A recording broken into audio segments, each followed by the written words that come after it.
having a father absent obviously has an impact on the role of the child, because the child has a certain amounts of needs from nurturance, guidance, discipline. And the father also has the ability to communicate to the boy, this is how you're supposed to be, and the boy is more likely to obey him, in my experience anyway, than the boy is likely to obey the mother.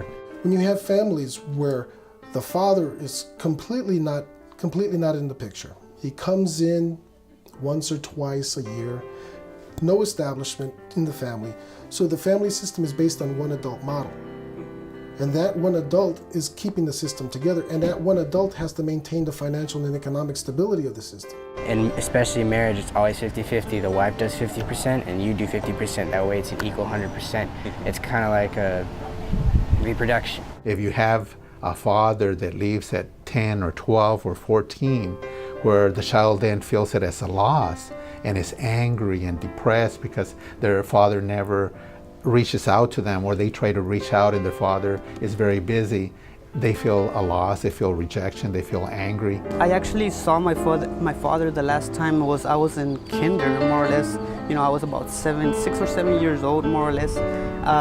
And the only reason I saw him was because I suffered of bullying and abuse.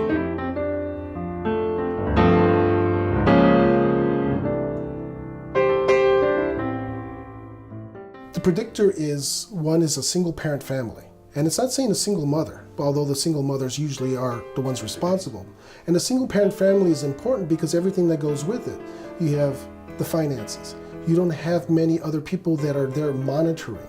And one particular researcher looks at monitoring as an extremely important variable in how to keep kids from being delinquent. One of the results of the father absence was that many of them joined gangs, and this becomes a separate family. This happens even in cases where the father is present.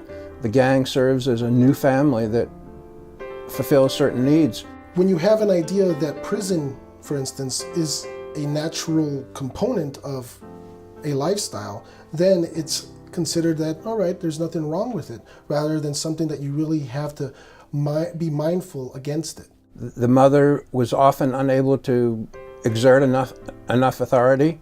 Sometimes I guess the mothers could and the children did not become criminals, but very often in my experience the mother was not able to exert the same kind of authority that the father could have. My father's more like one of those people who is very humble, kind of like Superman. He assumes everybody's nice, but in reality he's not thinking like Batman where everybody has a dark side.